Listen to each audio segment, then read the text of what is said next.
Welcome to the Contrarians, and I always say this, ladies and gentlemen, we rarely have a good topic tonight. We have a topic tonight that's presented to the panel by our own Peter Jones.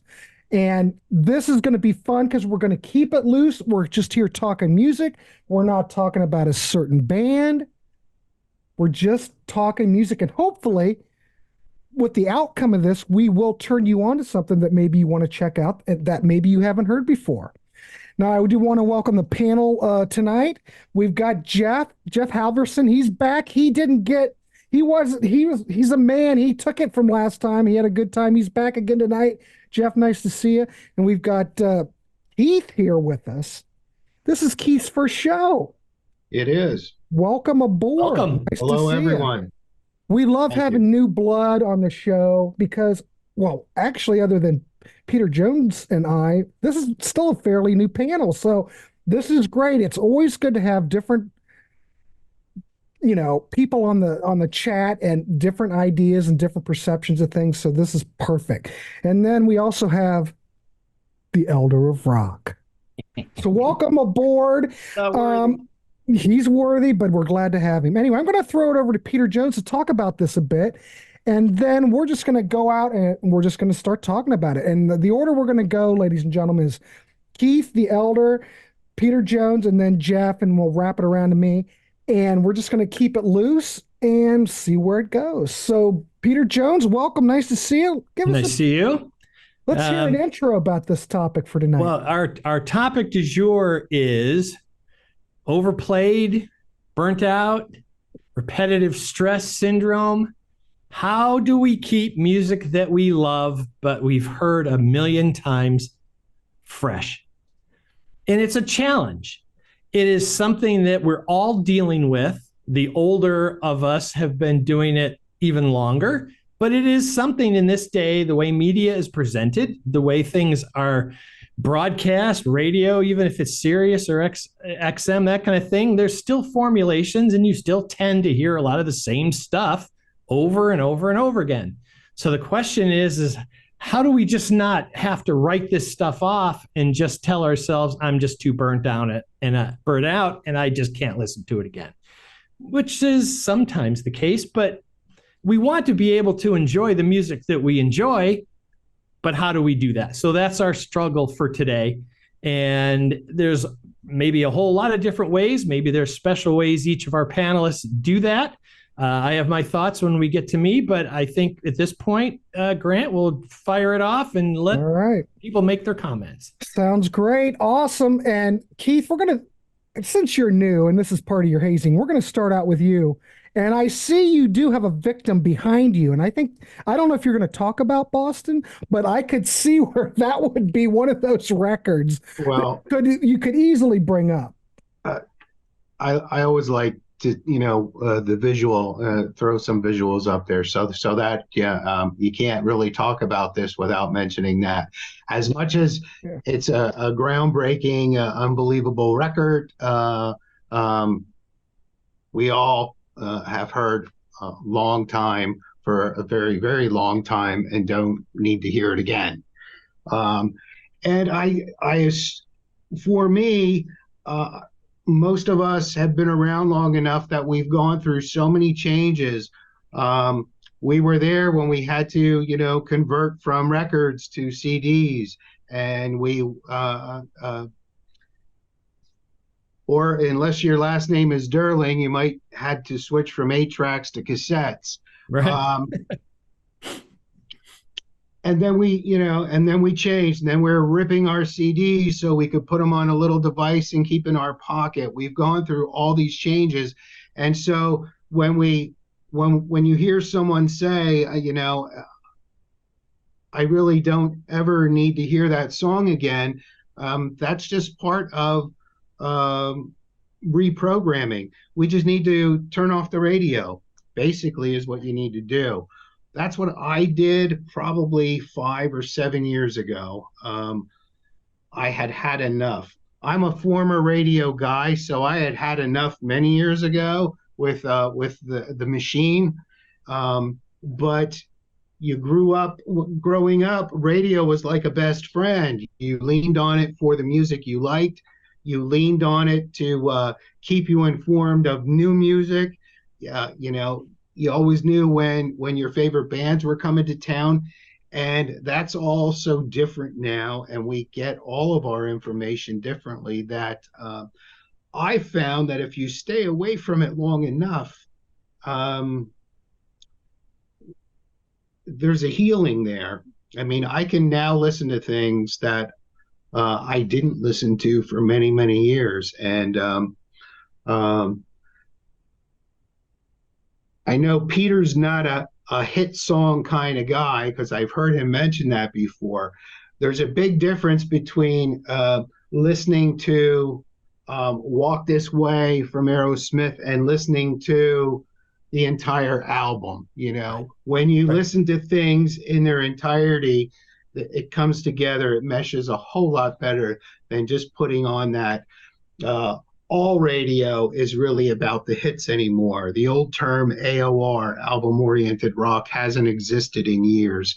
It's all formula, it's all research, it's all geared for those casual music fans, which we always have to keep in mind that we are not the general public when it comes to music. We're just we're the intense ones that you know that are burned out and need more than just those hits. So that's kind of where I'm at. If you stay away from those things, don't turn on the radio when you get in the car. There's plenty of things out there to replace that. And I think if you do that for a while, you'll find out that it can come back to a point where you can put up with it. Yeah, it's funny you mentioned that because being a radio guy back in the day, don't you think now that FM rock radio, I guess I'm going to go with the classic rock stations, everything seems to be so narrowed down now. As opposed back in the day, you would get a lot more variety.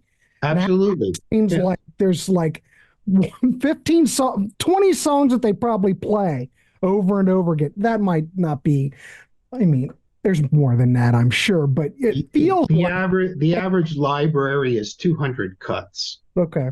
Which when you're talking 24/7, that's nothing, you know. It's nothing. It's nothing. So so turn off the radio. Yeah. That's my suggestion. It did work for me, you know. Awesome. And I could listen to the Boston album here if I wanted to. And go ahead. You can move on. I was just gonna say though, that Boston album, and we all heard we all know the radio used to play that nonstop. But I have noticed in Central Ohio though, there seems to be some kind of shift. They'll play it every now and then, but it's not like it was. And I think that goes for a lot of that stuff. And as we go on here, I mean, every decade had certain songs that that you would hear those same complaints about. In the 70s, Stairway to Heaven and Hotel California and what else was around in the 70s? Freebird. Those were like the three big complaints. And every decade has those songs.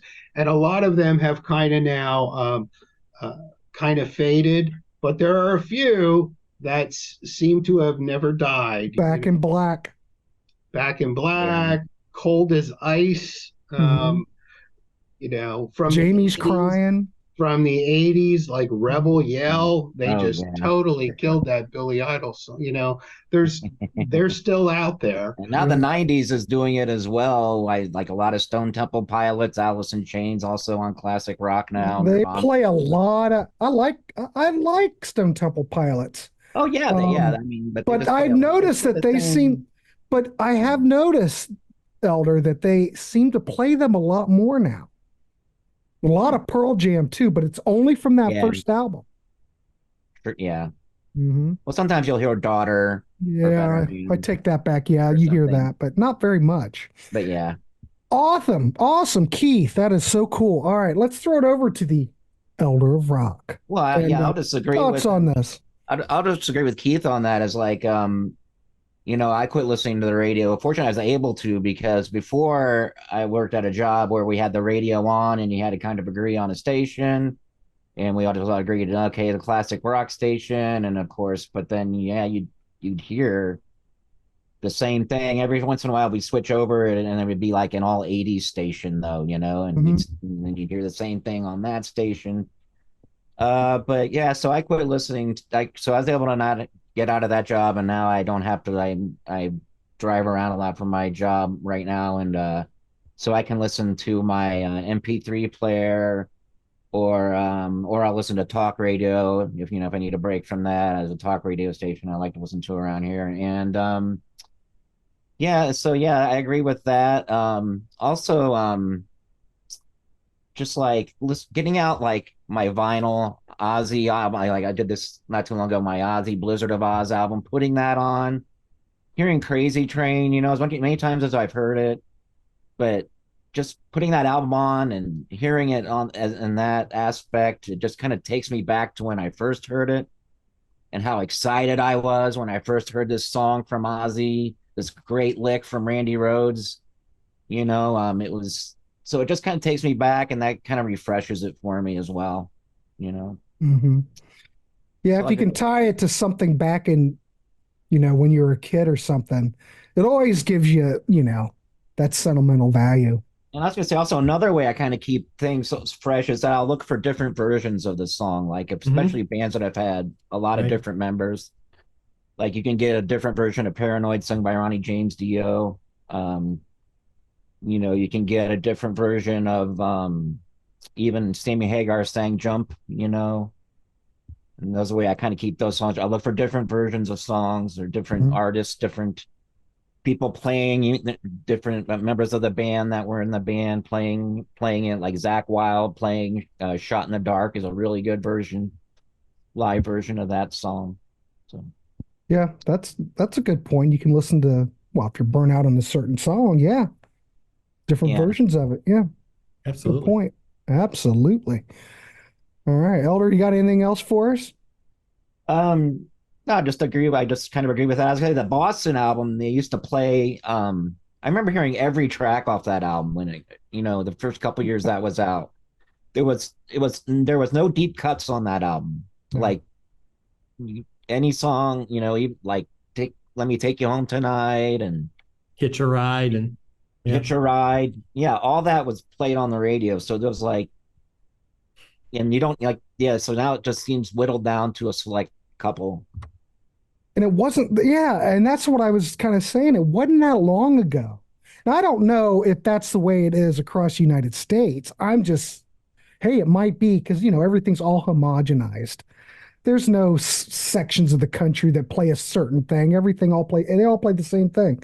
But that's just one of the things that I've noticed. You used to hear a lot of it, not so much anymore. Y'all play the same thing, but also like I know also like now with different apps and stuff. Like if you have a Mhm. radio station you like listening to, like every so often, I'm from Dayton, Ohio originally. I live in Florida now, but I can go on an app and listen to the radio station in Dayton, Ohio. Mhm.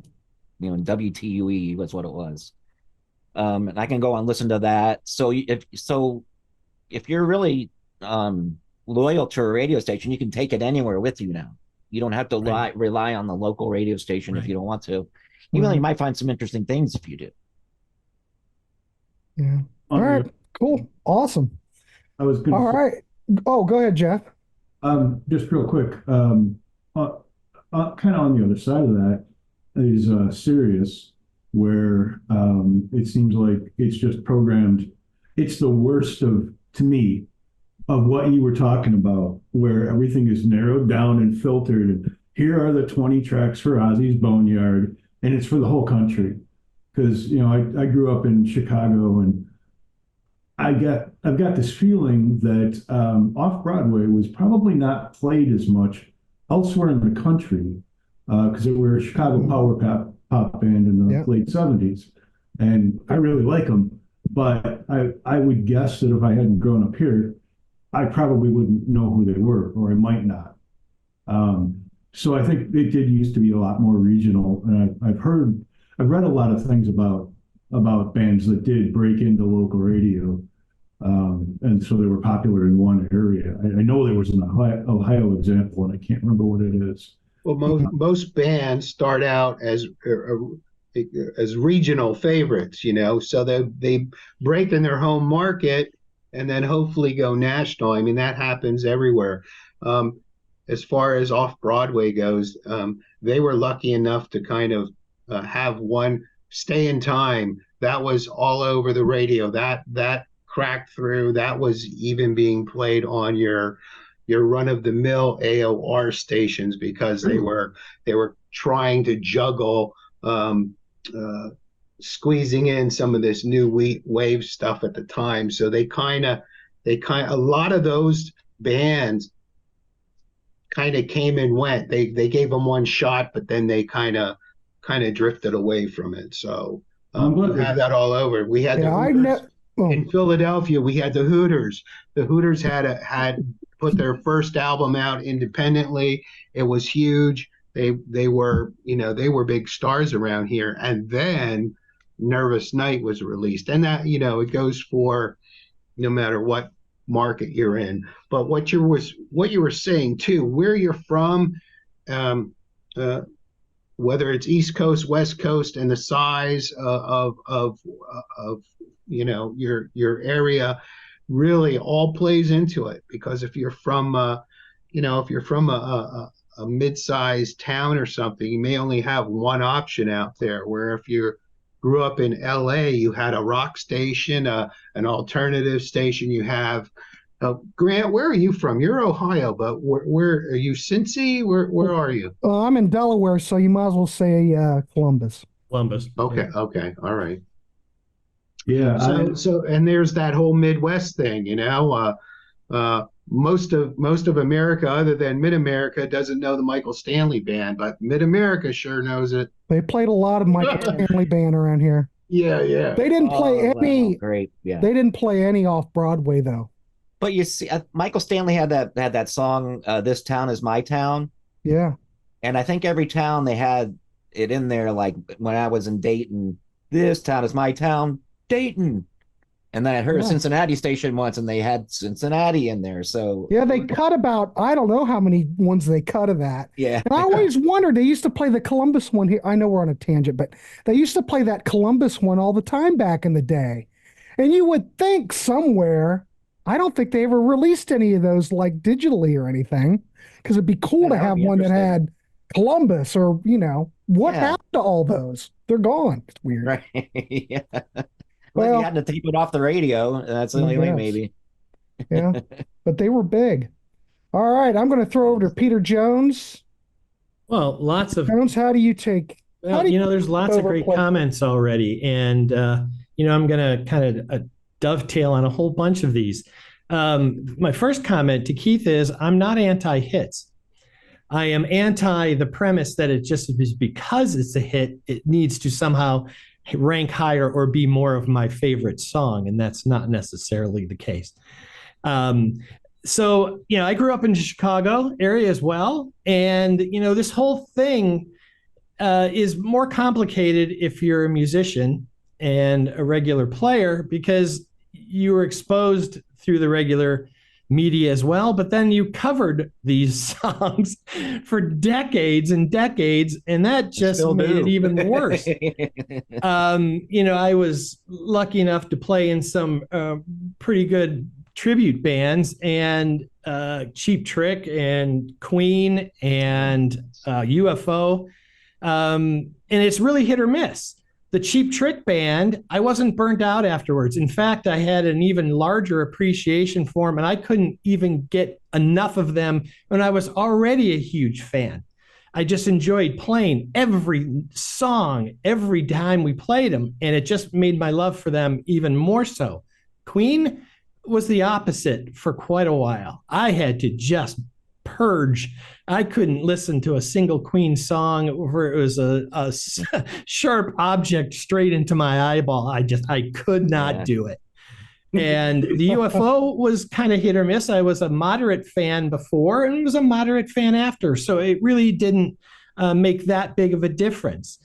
To address the XM issue, I actually did this once about half a year ago, making a trip from, I'm in West Fargo, North Dakota at the time, right now, that's where I live, back to Chicago. And I left XM on Ozzy's Boneyard for the entire trip.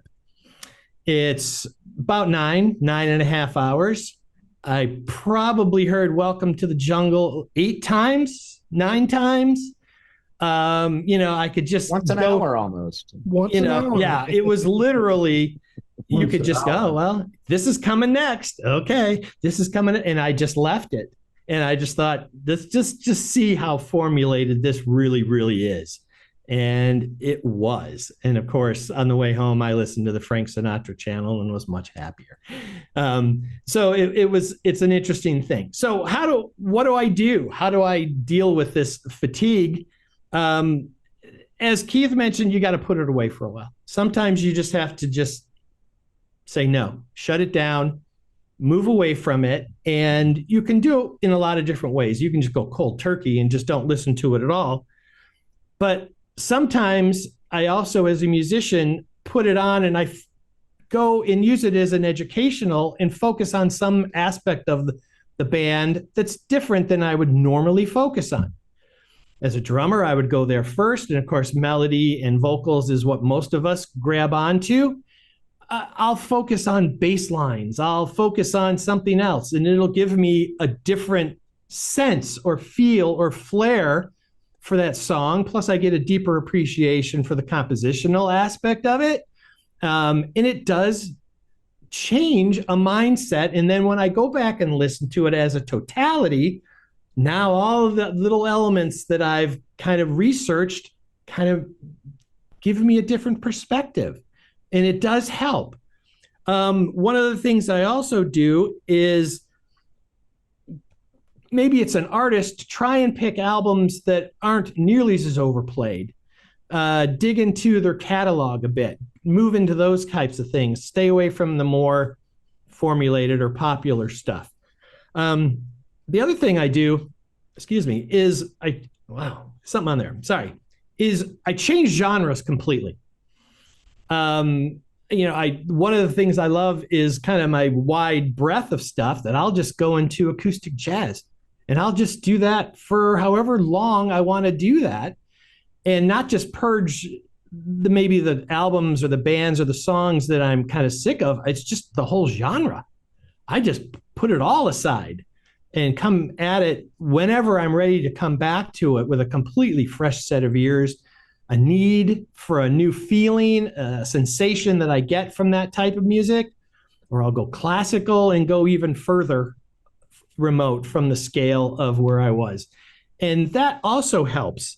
You're talking about off-Broadway. I opened for them in Chicago in 2011 or 2012. I don't even remember if there were any original members. I didn't even know who was left in the band. And I wouldn't even be able to tell you. But I was like, well, it's off-Broadway. They had the backdrop from their famous album cover. So you're like, yeah, well, that's who they were. And of course, we had some sense of who they were in Chicago. I wasn't a big fan, but I certainly knew who the band was. They had that light bulb. What's that? They had that light bulb from. Yeah, the big light bulb on their backdrop. That cover. I just thought it was cool. Yeah.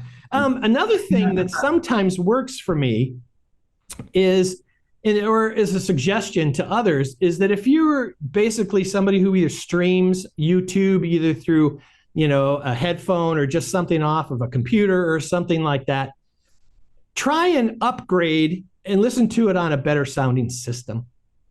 When you get a higher sense of fidelity, the songs take on a new life, and they can all of a sudden become more realistic, more as they were intended, as how they were recorded, so to speak.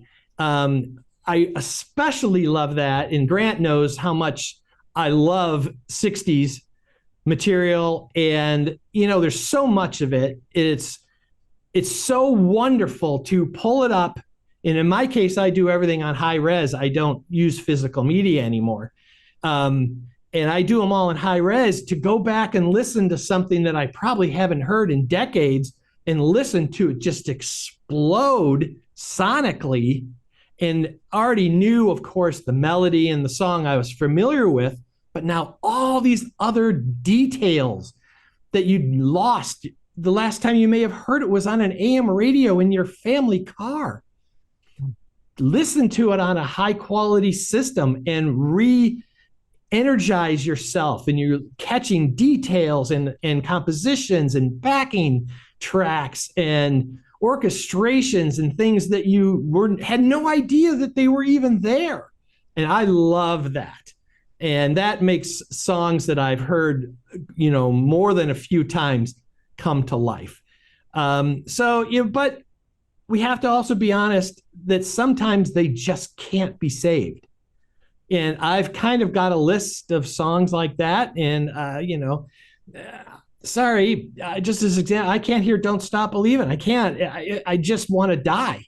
And it's just, you just can't. Yeah. You can't make yourself I can't sit through them anymore. Because it's just been, I liken it to this. Look, we all love food and we have favorite restaurants, and we have, if you say, well, you could have your last meal, what's your favorite meal? And you say, well, that's what I would enjoy the most. Well, that's great. I want you to eat it every day for 6 months. It won't be your favorite meal by the end of those 6 months. Right.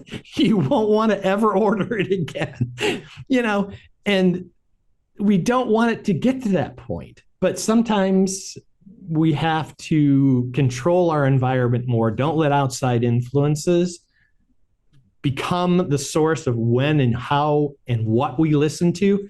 Take control back. Put things on that you want to hear when you want to hear them for the reasons that you want to hear them. And that's a great way to keep things fresh. So those are just some things that I do, and some thoughts as I go through when I'm encountered with stuff that I've kind of heard a little bit too much. So yeah, that was a great example. Don't Stop Believing. That's one that, like, if that comes on, or I hear that somewhere, I just kind of want to run and hide or something. It's, well, back when I was a kid and that was big, and you could not escape rumors. Mm-mm. I mean, they played it all the time, and I never wanted to hear it again. Mm-mm. But then later on, enough time has passed. Mm-hmm. And I'll say, I can play rumors now and can look at it in a different way, That was another one that I pulled up that I wanted to show. Right. Another visual. Exactly Another what one that Peter doesn't have any deep tracks either. That has every song what Peter said is kind of what I'm going through. I love it all. I still love my records. I still have my CDs. I use streaming. I really don't listen to terrestrial radio, but I do have a subscription to Sirius. One thing I'll say about them is at least you have choices, a scope of things to pick from. Right. But I've during the pandemic, I don't know, suddenly music has always been there, but the stereo was stuck in a closet for years, and it was during the pandemic and being home when I was scrolling, I don't know, Facebook, and saw an advertisement for a record or something, and I hadn't bought a record in years. And I went to the closet and pulled out the stereo and got everything together, and mail ordered a new cartridge for it, and mail ordered the record, and it showed up, and just slicing that open and pulling that vinyl out, and I gave it a good sniff to see if it still smelled the way they always smell. It smells like 1978. My God. Just, I'm just a big nostalgic sponge. And so when I play my records, it just takes me back, and I enjoy that. And I like having my 12 by 12 artwork, and I like reading my liner notes. So I really get into that. And then sound-wise, I've slowly rebuilt my system. I don't consider myself an audiophile by any means, but I have I've replaced everything now with a modern receiver, and I put my 42-year-old turntable to sleep and got a new one, and I'm running some decent sound, and I can put this baby on and listen to it start to finish, and it's recorded beautifully. This was a cheap. I got this for $15, and it's a German pressing. I don't really follow all that, and I don't watch run out numbers and all that nonsense, but this just sounds incredible. And so don't stop, and what's the other one? Go Your Own Way. They sound perfectly fine as one big piece. So I absolutely agree with Peter. Another song that was just kill me now.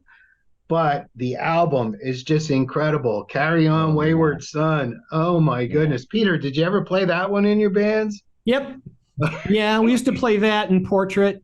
But this record is just start to finish. I love it. It's one of the first full albums that I got when I transitioned from the 10-year-old Kiss fan to a year or two later. The Carry On was an AM radio hit. We didn't even have a rock FM station where I was growing up until I actually had the 45 of that, and it was an edited version. Edited, right?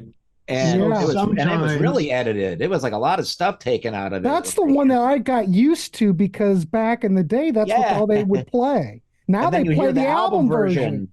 And it's like, whoa, it's bloated. My God. Well, like Keith, almost that's the kind of song that, from a musician standpoint, I never could get burned out on it, because one, most bands weren't playing it in cover bands because they didn't know, most people weren't even attempting it. Right. And it's so fun and challenging to play well that was always a highlight of our set was, let's pull out our deep stuff and see if we can play it well. Because that is, that just got to have some chops to play. Those guys are wonderful. This is another one. When it came out, Refugee and Don't Do Me Like That.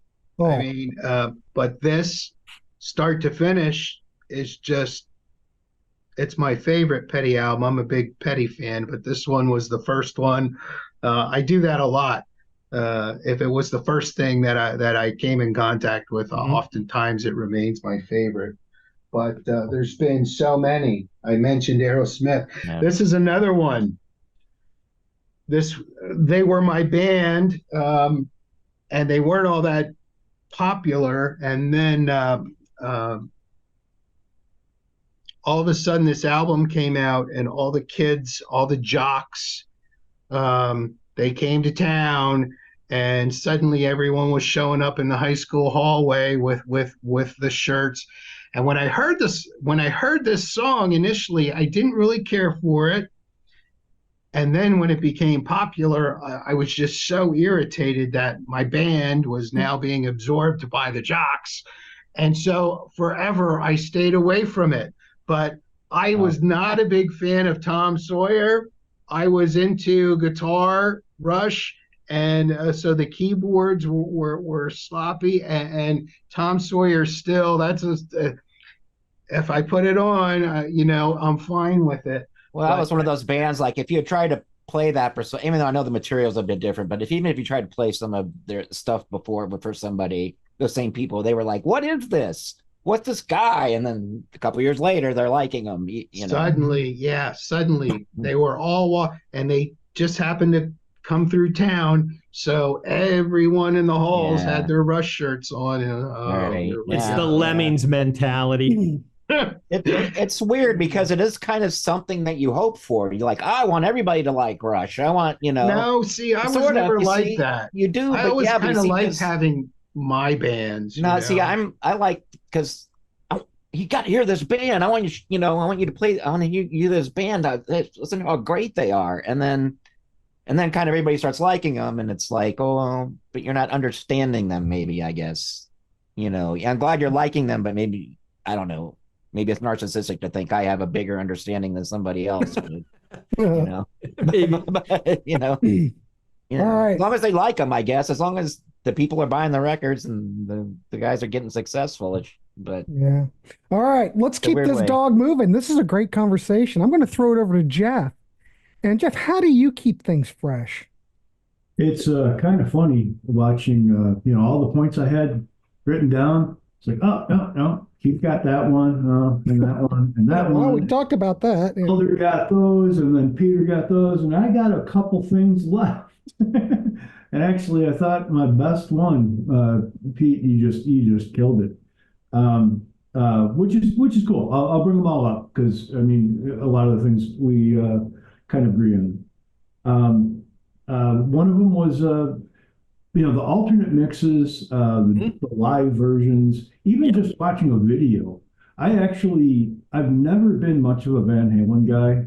I like Eddie for his rhythm, not really for his leads. Shoot me now if you want. But watching some of the early David Lee Roth videos, that they had on MTV and whatnot, that I never really saw that much of. It's like, however they felt about each other and however they felt when they were recording that, they present it as if they're having the best time in the whole world. And it's kind of fun to watch. And I don't mind the song. There's some Van Halen songs I really dislike, but I've actually gotten a new appreciation for some of that stuff. I kind of don't want to listen to it without the video, really. But not often. There are some songs I do really like, but they're all Dave, and they're mostly because of the rhythm. So that was one way to freshen up some of that stuff. I probably never would have looked again at that, but when I saw one video and realized, wow, they are really putting on a show of enjoyment here, and Eddie's got the goofiest grin on his face, and it's kind of infectious. And Dave was a hell of a frontman. And that doesn't come across as much. Actually, he does a great job of presenting that through the audio, but you get even more when you can see him. And it's like, oh shit, this is probably the band that I like the least, that I really kind of wish I'd seen, seen live, just because if they had that much energy. So that keeps something fresh. And taking a break, I don't try to control this because it doesn't work. You can't force it. If you could, we wouldn't have any divorce lawyers, right? I mean, if you're going to fall out of love with something, you're going to fall out of love with it.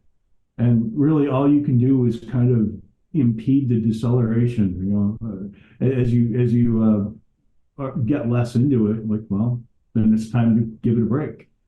And sometimes it comes up real suddenly. When I was listening to a few things before the show, thinking about this, one of my points is there are some songs that for me are almost like a religious experience. Deep Purple's Burn is one of them. I can listen to any cover and I will hear but they're missing a bit here. Right. Right. And the original version of it, it's that good. It might be my favorite song. I don't know. It's just masterful. And someday I'm going to nail down an actual drummer, Martin, somebody, and try to get some insight as to why the drums on that just work so well for me. I'd be happy to tell you everything you want to know. Yeah, you're talking to the man right here.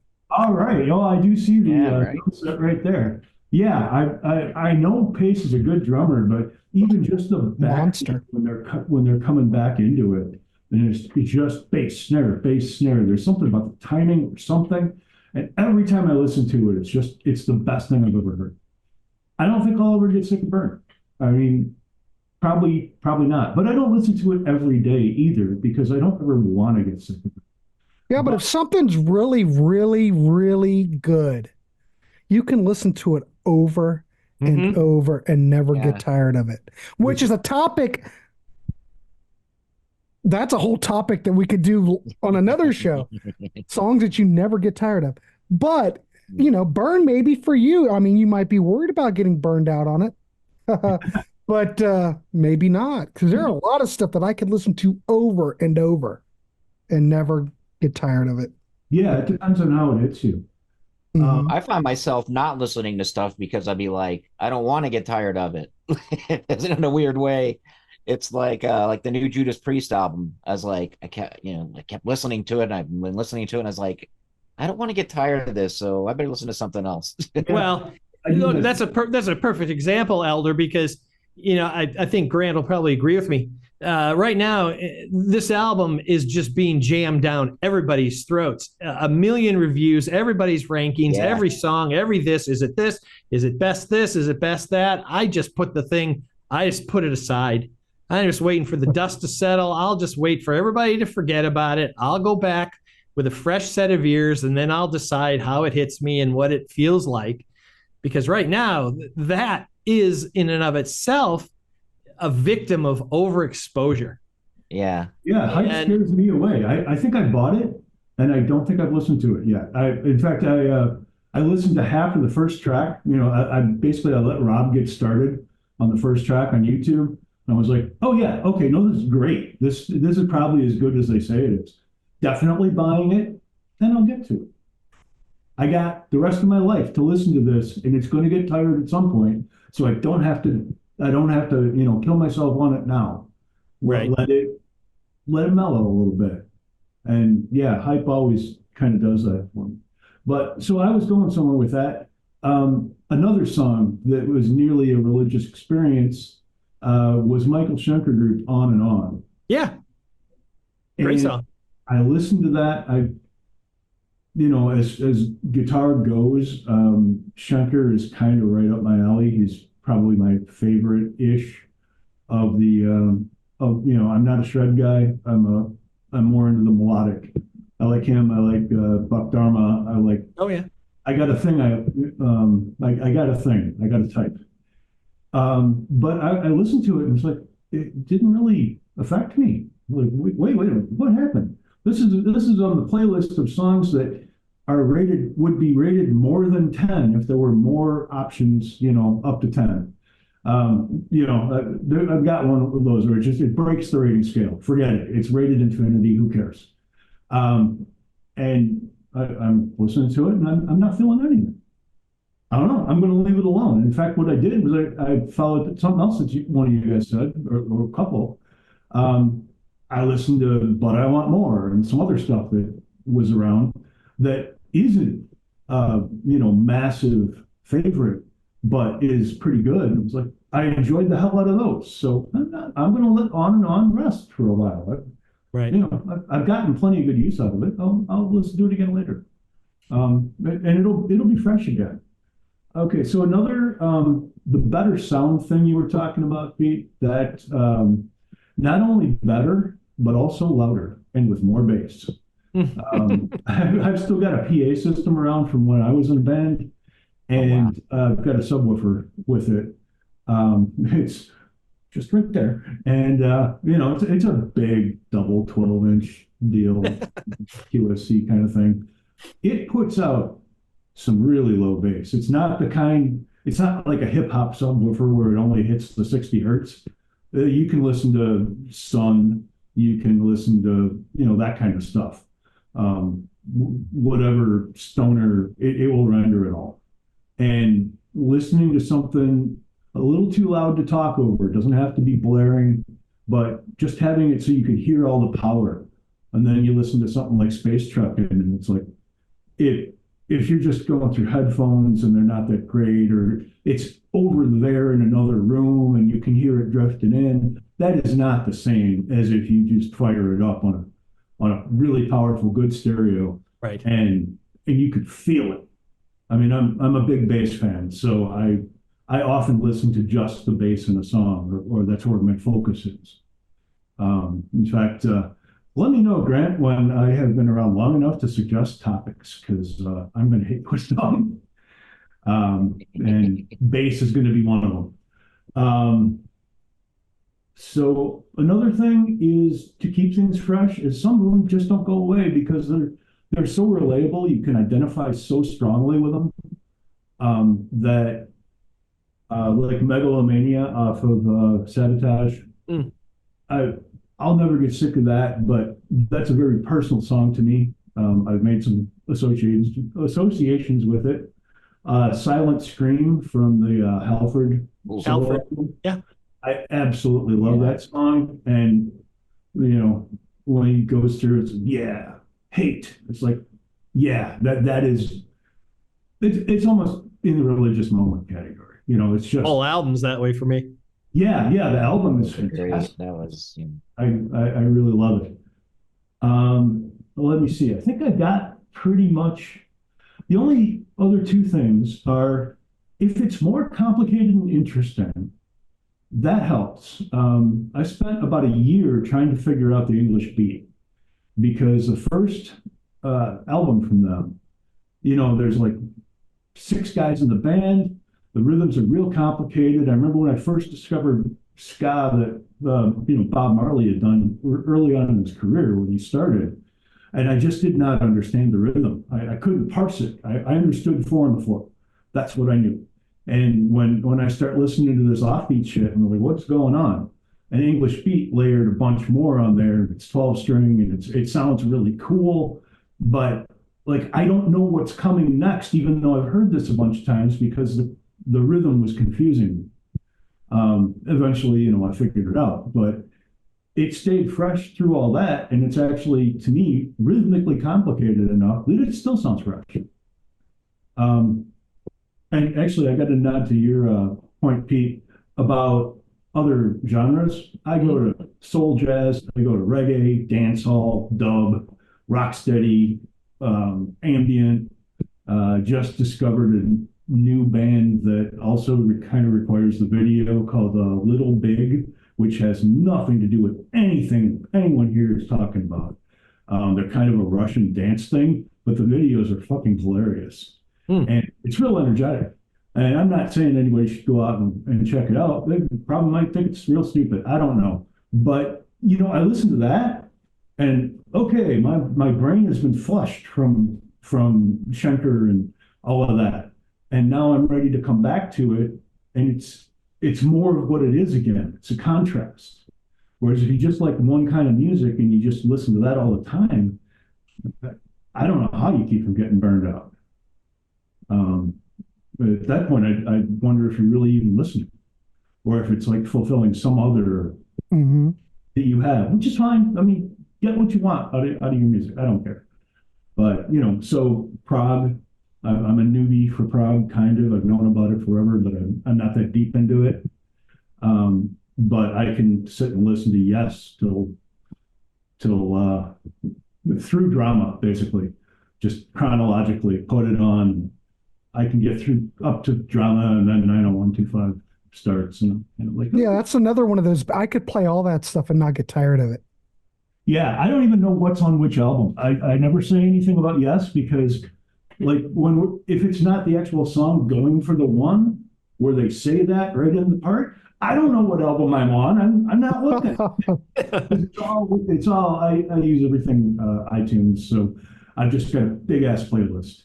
So anyway, but switch from that to soul jazz and listen to that for a while, or other kinds of jazz, or whatever. There's all kinds of stuff, and I think the more deep you go into other genres, the more you can appreciate the ones, any of them really, because you've got more to bounce things off of. Well, what I think is true, and I've seen it in a lot of aspects, is if you do something for a long time and you develop habits, you develop connections, some good, some not so good. When you take breaks, I'm a firm believer that the not so good stuff, because you're not reinforcing it all the time, has a tendency to fall away. Yeah. And when it does, what is left are all the things that you enjoyed and the things that made you happy. And the reasons you enjoyed them in the first place will always be there.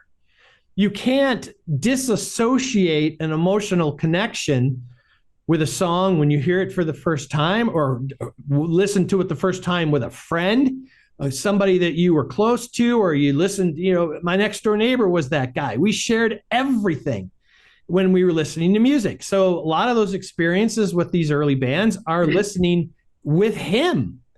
And those come back are shock of, boy, this is awful, or he loved it and I hated it, or I loved it and he hated it, or we both just went, wow, what is this? This is amazing.